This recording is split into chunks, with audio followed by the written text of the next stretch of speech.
अपन ने कल equivalence class या इक्विवेलेंस सेट को पढ़ लिया था, तुल्यता वर्ग या तुल्यता समुच्चय को। अब इसके बाद क्या है कि नया ये टॉपिक है, इसमें मतलब 4-5 क्वेश्चन रहते हैं, जो 4 नंबर का एक क्वेश्चन हर बार आ ही जाता है यहाँ से। तो इस सिंपल से क्वेश्चन रहते हैं, लेकिन पहले उससे एक थोड़ा सा टॉपिक है, उसे अपन टच करें, उसके बाद क्वेश्चन के बारे में सोचेंगे। ठीक है, क्लियर? क्या लिखा है हमने? कॉन्ग्रुएंट मॉड्यूलो एम, ये शब्द क्या है? या समशेष मॉड्यूलो, समशेष मॉड्यूलो या कॉन्ग्रुएंट मॉड्यूलो एम, ये एम है क्या? ओके, इसमें क्या रहता है कि देखो जो डेफिनेशन लिखी है उससे मुझे कोई मतलब नहीं है। इसमें देखो डेफिनेशन में ये लिखा रहता है कि यदि कोई मेरे पास दो इंटीजर दिए गए हों और उसमें एक फिक्स्ड पॉजिटिव इंटीजर से डिवाइड दिया जाए, यानी फिक्स्ड पॉजिटिव इंटीजर क्या रहेगा? वो दो इंटीजर कुछ भी रह सकते हैं, ए और बी, दो इंटीजर थे तुम्हारे पास, ठीक है, ए और बी तो फिक्स्ड पॉजिटिव इंटीजर थे और इंटीजर, और इनको डिवाइड देने वाला जो नंबर था, डिवाइड देने वाला नंबर था वो क्या था कि m, वो भी कैसा? पॉजिटिव के साथ साथ इंटीजर की फॉर्म थी उसकी। किसकी थी? इंटीजर की फॉर्म। क्लियर? जब मैं इसमें डिवाइड दे रहा था तो लिखा क्या था? टेम्पला इसको लिखा कैसे जाता था कि a minus B is divisible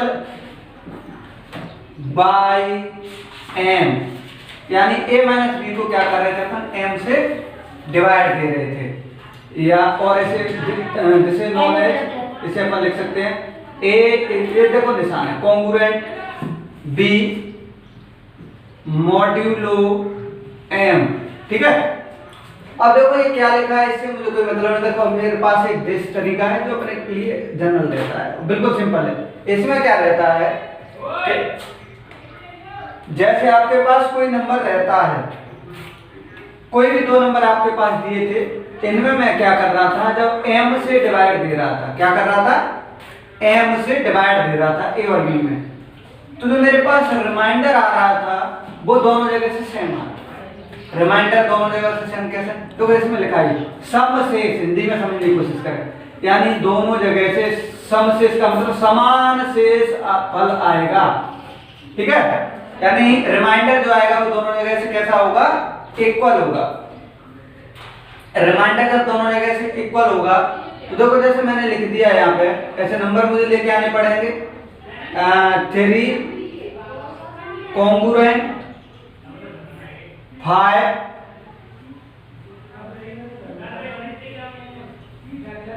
modulo 2। अब आप यहाँ पे देख रहे थे, जैसे मान लीजिए समशेष बोला है मैंने ए और बी में, जैसे आपने 2 में 3 में भी डिवाइड दिया जब भी आपके पास रिमाइंडर 1 बच रहा था, 5 में भी आपने डिवाइड दिया जब भी आपके पास 1 ही बच रहा है। क्लियर? कोई दिक्कत है इसमें? ये अपन इसे इस तरीके से लिख सकते थे, तो 3 minus 5 is divisible by m, यानी m का नंबर यहाँ पे क्या है? 2, तो 2 से भाग दे रहे थे, तो -2/2 इक्वल में कितना आ गया? -2। अब अपन हिंदी में ट्राई करते हैं। हिंदी में क्या बोलेंगे अपन कि यदि मेरे पास a और b दो नंबर थे जो पॉजिटिव मतलब जैसे नंबर है, इंटीजर के फॉर्म थे वो, या पूर्णांक थे। अब पूर्णांक कैसे होते हैं? 0, 1, 2, 4, 6, 8, 2। ठीक है, पूर्णांक प्लस और माइनस के। उनमें क्या था? एक धनात्मक संख्या थी m। मैं हिंदी में आपसे, तो इंग्लिश में होगा कंप्लीट। अब मैं इसे हटा देता हूँ पूरे को, अब मैं हिंदी में ट्राई करता हूँ। ठीक है, जैसे आपके पास a और b दो नंबर थे जो कैसे थे? इंटीजर, पूर्णांक थे। a और b दो कैसे? पूर्णांक। इनको क्या है? m से विभाजित या भाग किया जा रहा था। m से जब इसमें भाग दिया जा रहा था, m कैसा नंबर था? एक धनात्मक संख्या। ठीक है, जब इससे इसमें भाग दिया जा रहा था तो इसे लिखा कैसे जाता था कि a मॉड्यूलो b, या a कॉन्ग्रुएंट टू b, या a समशेष b मॉड्यूलो m। देखो मैंने एक एग्जांपल अभी थोड़ी देर पहले ही बताया था एक बार कि 3 5 या अपन इसे a माइनस बी मतलब m से विभाजित है, क्लियर, मॉड्यूलो 2। अब देखो समशेष का क्या मतलब है कि जब अपन दोनों नंबर देख रहे थे और मैं क्या जब मैं भाग दे रहा था तो दोनों जगह से समान से मतलब शेषफल दोनों जगह, जैसे मैंने 3 में मैंने 2 से भाग दिया जब भी मेरे पास 1 आ रहा था, और 5 में मैंने जब 2 से भाग दिया जब भी मेरे पास शेषफल है, यानी ये एक दूसरे के क्या है, कॉन्ग्रुएंट है, क्लियर। तो ये थोड़ी सी बात थी। अब इसके बाद अपन क्वेश्चन देखते हैं और फिर धड़ाधड़ क्वेश्चनों पर जवाब और खत्म कहानी। क्या है इस क्वेश्चन में, सिद्ध कीजिए कि समुच्चयों के संबंध में, संबंध क्या है आपके पास, समुच्चयों में संबंध क्या है, बराबर वाला, यानी कि जो समुच्चय मेरे पास दिए गए थे बहुत सारे वो एक दूसरे के कैसे थे, बराबर थे, ठीक है। क्या है वो, तुल्यता संबंध है। पहले तो आप मुझे बताओ इक्वल टू या prove that set is relation, यानी सेट्स आएगा यहां पे, prove that a set is relation, यानी सेटों का जो समुच्चय था बहुत सारे मतलब समुच्चयों का जो संबंध था वो कैसा है, बराबर वाला है या इक्वल वाला है। इक्वल कैसे होते हैं, इक्वल ऐसे होते हैं जैसे क्या है कि एलिमेंट बराबर रहते हैं, ठीक है, इनका ऑर्डर भी बराबर होगा, सारी चीजें। तो देखो इस वाले क्वेश्चन में क्या है, जैसे मान लीजिए अब मेरे पास कुछ दिया तो नहीं है, लेकिन मैं क्या करूँ इसमें एक सेट मान दिया आपने जो भी हुआ a1 a2, a equal a1 a2, समुच्चयों का ही तो एक संबंध है and so on am, clear. इसमें एक संबंध माना करके लिख रहे हैं अपन या लेट, ठीक है, कंसीडर जो भी मानना चाहो, रिलेशन आपने मान दिया इसी को क्या, a1, a2, a1, a2 इस प्रकार है कि कैसा है ये, बराबर है, यानी a1 बराबर a2, क्लियर। और फॉर ऑल a1, a2 कहां से लिए जा रहे थे, a1 और a2 सेट A से लिए जा रहे थे, बिलोंग्स टू, क्लियर, ऐसे मान दिया मैंने इसे। अब इसे तुल्यता संबंध दिखाना है। तुल्यता संबंध क्या होता है, या इक्विवेलेंस रिलेशन दिखाना है। इक्विवेलेंस रिलेशन क्या होता है, रिफ्लेक्स सिमेट्रिक और ट्रांजिटिव, या फिर बोले स्वतुल्य सममित तो संक्रामक है, तो अपन उसे बोल देंगे स्वतुल्य सममित तो संक्रामक है। ये लिख लिया मैंने क्वेश्चन। अब इसको अपन शुरुआत करें बिल्कुल सिंपल वे पे, क्या पहले अपन लिखेंगे four reflexive,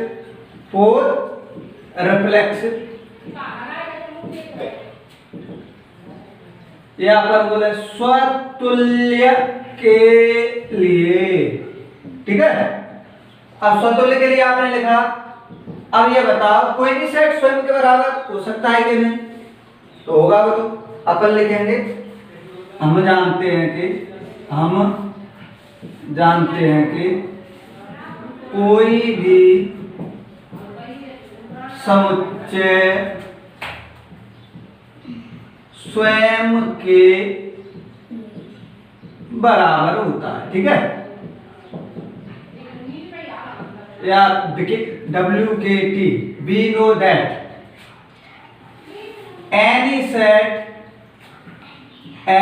set is equal to itself, clear, यानी कि A1 belongs to A, set से लिया गया था A1 को, अब A1 बराबर A1 होगा, रिलेशन के हिसाब से क्यों नहीं होगा A1, A1 belongs to R हो जाएगा, तो अपन लिख लेंगे कि R इज रिफ्लेक्सिव, क्लियर, या अपन बोला कि R स्वतुल्य है। अब इसके बाद किसकी बात आई, सिमेट्रिक, फोर सिमेट्रिक, या काय के लिए, सममित के लिए, तो ये लाइन तो जाएंगी, इनकी क्या जरूरत है।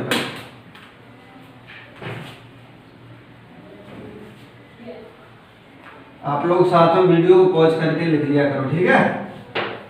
अब इसमें क्या होगा, कैसे सिमेट्रिक में आप जानते थे क्या लेते थे कि A1, A2 belongs to R ले दिया आपने, तो रिलेशन क्या था, A1 बराबर A1 बराबर A2 for all A1 A2 कहां से लिए जा रहे थे, दोनों सेट से लिए जा रहे थे। This is implies that A2 equal क्या हो जाएगा, A1 हो जाएगा for all A1 A2 belongs to A। Clear. अब जब आपने इसको लिख दिया तो इसके बाद फिर क्या था आपका, A2 A1 बिलोंग्स टू क्या हो जाएगा R, तो RH क्या हो जाएगा, सिमेट्रिक। क्लियर। यहाँ पर बोला R सममित है। क्लियर। अब इसके बाद फिर क्या है इसमें, ट्रांजिटिव या संक्रामक, इसे लिख लेना पॉज करके वीडियो को। ट्रांजिटिव और ट्रांजिटिव, यहाँ पर बोला संक्रामक। संक्रामक में क्या होगा, 3 एलिमेंट लिए जाएंगे, आपको जानते हो इस बात को, तो 3 एलिमेंट तो ले लो भैया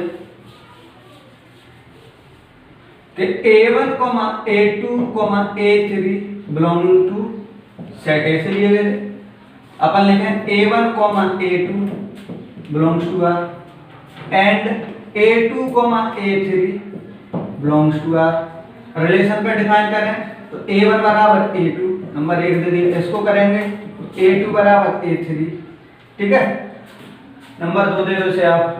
अब आप देख रहे हो इक्वेशन फर्स्ट और सेकंड की अगर कंपेयर करें कि समीकरण 1 व 2 से from equation first and second क्या मिलेगा आपको, A1 बराबर A3 मिल गया ना, तो A1, A3 belonging to R हो जाएगा।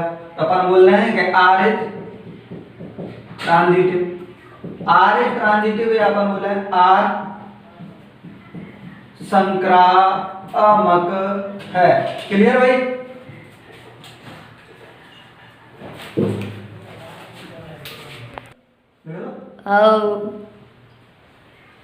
चलो,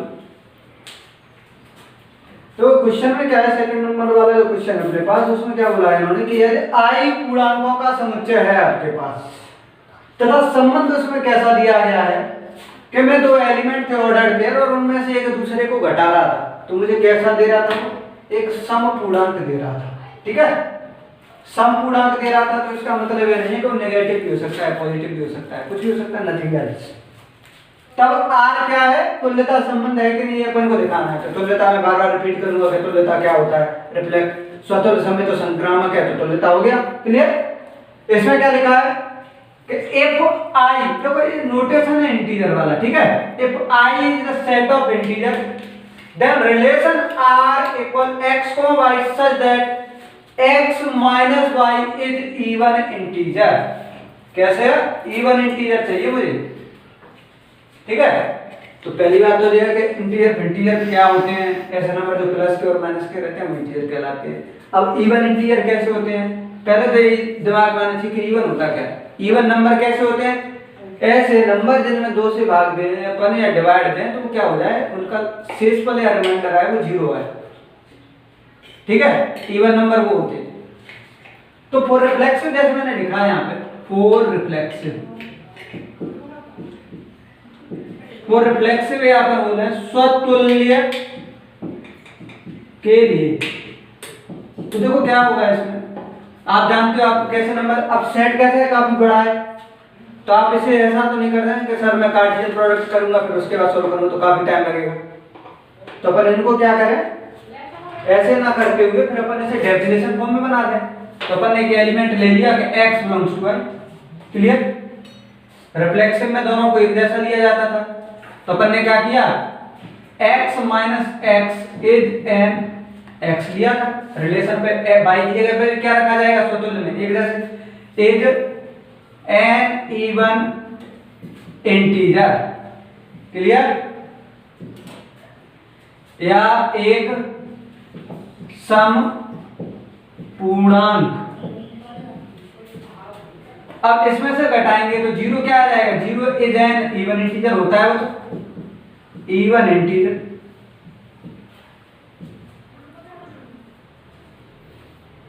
यहां पर बोले कि एक सम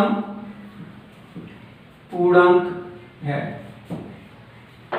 यहाँ पे for all x belongs to, प्रत्येक के लिए x की कुछ भी वैल्यू मतलब i की कुछ भी वैल्यू हो सकती है, फोर ऑल x बता देगा, यानी x, x belongs to r हो जाएगा, यानी अपन बोल देंगे r स्वतुल्य है, या अपन बोले r इज रिफ्लेक्स। क्लियर। अब बात आई सममित, फोर सिमेट्रिक, फोर सिमेट्रिक, यहां पर बोले सममित के लिए, तो अपन को यहां पे क्या लेना पड़ेगा, दो एलिमेंट लेने पड़ेंगे, x y belongs to r, relation क्या है x y, तो x y is an even integer, यहाँ पे और लिखा जाएगा for all x y belongs to i, या अपन चाहे तो इस लाइन को यहाँ पे लिख दो कॉमा करके, for all x y belongs to i। अब आप देख रहे हो सिमेट्रिक चाहिए मुझे, इसमें निशान तो कहा नहीं इन्होंने कि धनात्मक संपूर्णांक को, इज एन इवन इंटीजर बोला है केवल। अब इंग्लिश वो प्लस का भी हो सकता है या माइनस का भी हो सकता है, तो अगर आपकी इजाजत है तो मैं से अगर मैं इसमें से माइनस कॉमन ले लूं तो मैं इसे इस तरीके से लिख सकता था,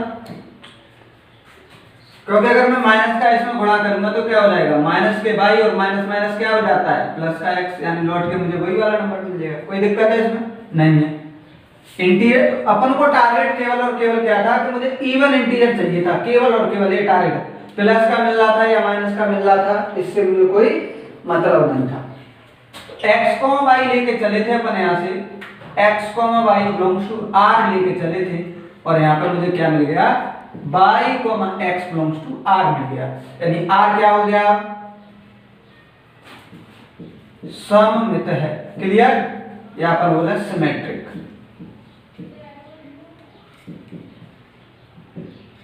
अब बात आई संक्रामक की, फोर ट्रांजिटिव, फोर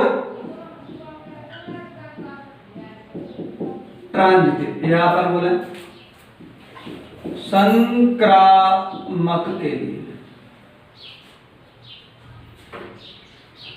अब संक्रामक के लिए जैसे मैंने लिखा,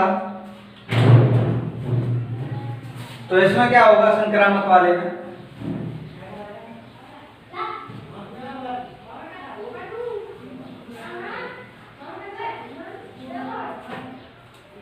यहाँ पर अपन तीन एलिमेंट लेके चलेंगे संक्रामक, x y z belongs to i लिख दिया अपन ने। रिलेशन पे अपन लेके आए इसे, तो आप देखो तो रिलेशन में क्या लिया जाता था, x से y जाते थे अपन, एंड y से z जाते थे अपन। क्लियर। रिलेशन को लिखा अपन ने, x माइनस y is an even integer,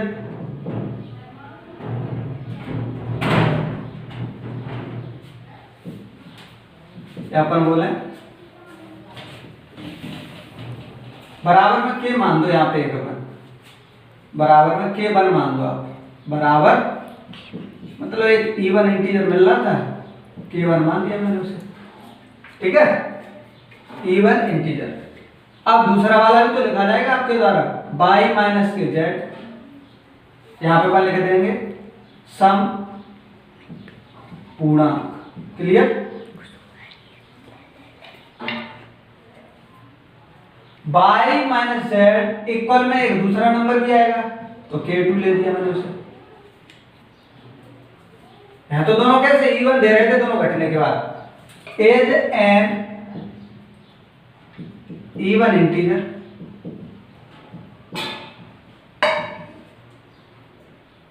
या अपन बोले एक सम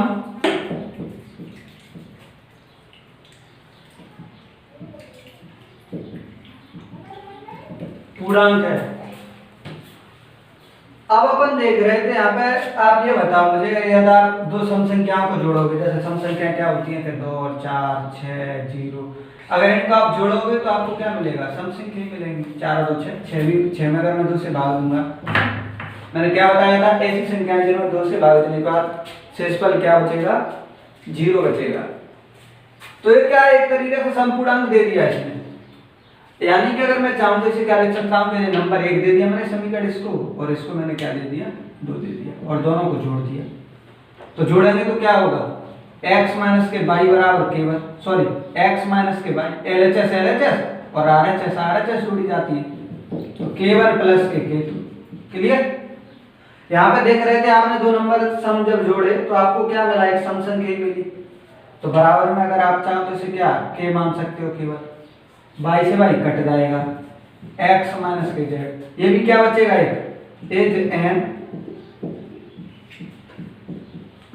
इवन इंटीजर। क्लियर। या एक थोड़ा लेंथी हो गया है क्वेश्चन, लेकिन आप इसे एक बार मैं और रिपीट कर देता हूँ। एक संख्या यानी x को z क्या हो जाएगा, बिलोंग्स टू r, अतः r संक्रामक है। क्लियर। या 10 r इज ट्रांजिटिव। इसमें तो समझने वाले कुछ नहीं था, मैंने आपको पहले भी बताया कि संक्रामक जब अपन केस लेते हैं तो संक्रामक केस क्या होता है, या ट्रांजिटिव x से y जाते थे अपन और y से z जाते थे, इस तरीके के रहते थे। जब आप देख रहे थे इसमें कि आपने दोनों को लिया है कि x y belongs to r, y z belongs to r, तो पहले आपने बना दिया पहला वाला जो रिलेशन था x माइनस वाई इक्वल केवल बना दिया आपने एज n इवन इंटीजर, या एक अपन बोले कि संपूर्णांक। केवल क्यों मान दिया मैंने, क्या से मतलब जब आप घटाओगे तो सम संख्या कुछ मिलेगी, तो कुछ तो रही होगी वो कम से कम, के नहीं कुछ रही होगी, तो वो मैंने मान दी केवल। ऐसे दूसरे वाले में बाई जेड था तो बाई जेड को रिलेशन बाई, तो यहाँ से भी एक नंबर आएगा, कुछ भी आ सकता है, तो उसे मैंने k2 मान दिया। अब अगर दोनों को जोड़ोगे आप, क्योंकि अपन जानते थे ट्रांजिटिव में अपन 4 पॉसिबिलिटी थी, प्लस माइनस डिवाइड और मल्टीप्लाई। जब आप इन्हें ले रहे थे तो आप यहाँ पे देख रहे हैं कि जैसे आप दो संख्याओं को आप जोड़ रहे हो तो आपको दो सम संख्या मिलेंगी, मतलब दो सम संख्याओं को अगर जोड़ोगे तो सम मिलेंगी, अगर दो विषम संख्याओं को जोड़ोगे जब भी आपको सम ही मिलेगा, लेकिन एक विषम और एक सम मिल जाए जब मुझे विषम संख्या मिलेगी। क्लियर। तो यहाँ से मैंने समीकरण 1 और 2 या इक्वेशन फर्स्ट और सेकंड दोनों को जोड़ दिया तो ये k दे देगा, कोई नंबर आ होगा। क्लियर। इसके बाद अगला वाला क्वेश्चन है, उसे और करते हैं अपन।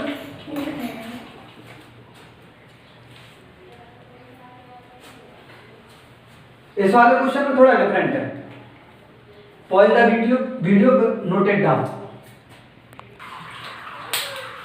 यस।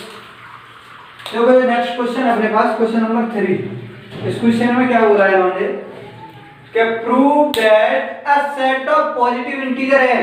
एक सेट था जो क्या था, पॉजिटिव इंटीजरों का था। ठीक है। एंड रिलेशन इसके साथ कैसा दिया गया कि x में से जब मैं y को घटा रहा था तो उसमें क्या है कि n से डिवाइड जा रहा था। देखो it is divisible by n, लेकिन n की वैल्यू इन्होंने कैसी रखी है, 1 से बड़ी। क्लियर। हिंदी में क्या लिखा है इन्होंने कि सिद्ध कीजिए कि धन पूर्णांकों का समुच्चय n में संबंध r x, y इस प्रकार है कि x माइनस y को n से विभाजित किया जाता है, साथ ही n का मान सदैव 1 से बड़ा रहेगा। जब n का मान 1 से बड़ा रहेगा और अपन रिफ्लेक्सिव या स्वतुल्य लेके आए, खत्म है क्वेश्चन, कुछ नहीं है इसमें ऐसा। यदि आप थोड़ा लॉजिक लगाओगे, स्वतुल्य के लिए क्या होगा, रिफ्लेक्सिव में अपन जानते थे एक जैसे एलिमेंट लिए जाते थे, तो x belongs to natural number. Clear. Set से लिया गया, सेट से। अब जो कंडीशन रिलेशन की वो क्या थी, x माइनस वाई, यानी x माइनस एक्स इज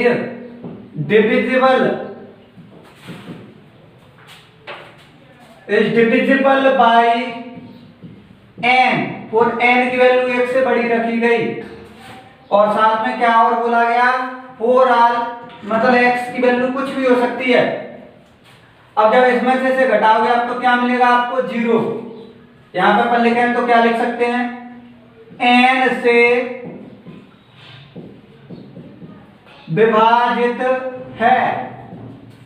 ठीक है। 0 में क्या n से, या 0 में तो किसी भी नंबर से आप भाग दीजिए, सब में 0 में भाग जाएगा सभी नंबरों का, तो ये तो n से विभाजित हो गई, a से divisible is divisible by n या n से विभाजित है। क्लियर? ये तो हो गया भाई। अब बात आई कहेगी कि सब में अपन लिख रहा है कि R स्वतुल्य है, या अपन बोला कि R इज अनरिफ्लेक्सिव। क्लियर? अब मेरे पास बात आई सिमेट्री की। सिमेट्रिक या सममित के लिए तो x, y belonging to n और x माइनस y is divisible by n for all x, y belongs to n। यहां पे अगर इन वैल्यू से मैं क्या करूं x माइनस y, दैट इंप्लाई दैट करके अगर आप चाहो तो यहां से माइनस कॉमन लेके क्या कर दोगे, y माइनस x कर दोगे। इसमें भी तो n से भाग जाएगा, यानी अगर आपने नंबर ले लिए 2 और 4 ले लिया, 4 6 ले दिया, 4 माइनस 6 और 2 से डिवाइड कर दिया इसे, अब 6 माइनस 4 कर दो, तब जब क्या भाग नहीं जाएगा इसमें, जाएगा ना। तो ये क्या हो जाएगा, मतलब देखो इंटीजर तो दोनों पॉजिटिव लिए जा रहे थे, लेकिन उसके बाद जो रिजल्ट वैल्यू माइनस की आ रही थी या प्लस की आ रही थी उससे मुझे कोई मतलब नहीं था। ठीक है, हाँ तो स्वतुल्य हो गया है, सॉरी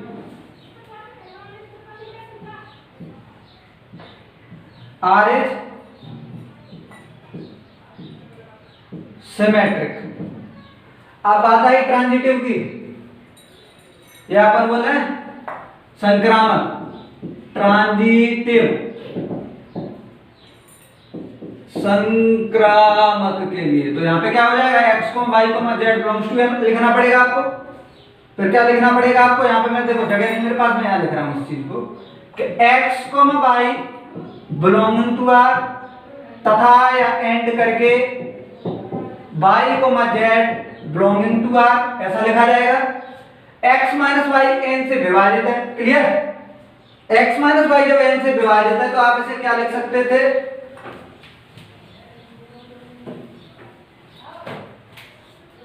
दैट इंप्लाई दैट करके आप इसे इस तरीके से भी तो लिख सकते थे, बटे n।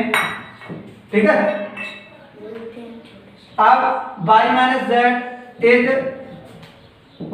डिविजिबल बाय n या n से विभाजित है। क्लियर? तो इसे भी अपन क्या लिख सकते थे, y minus z divisible by n। Clear? समीकरण नंबर 2 दे दो, 1 और 2 का आप क्या करो, जोड़ दो, तो x माइनस y बटा n plus y minus z बटे n, दैट इंप्लाई दैट करके n यहां से एलसीएम आ जाएगा, x माइनस y plus y minus z, y से y कट गया, that imply that x minus z divide by n, एक imply that x minus z is divisible by n या n से विभाजित है। अपन यहां पे लिख सकेंगे x, z belongs to r, यानी x z मिल गया मुझे, x z मिल गया तो अपन बोल देंगे कि r संक्रामक है। देखो तीनों शर्त संतुष्ट हो गई, स्वतंत्र सम्मित संक्रामक, तो अपन बोल देंगे कि r तुल्यता संबंध है। थैंक यू गाइस, मिलते हैं अपन कल नेक्स्ट वीडियो के साथ।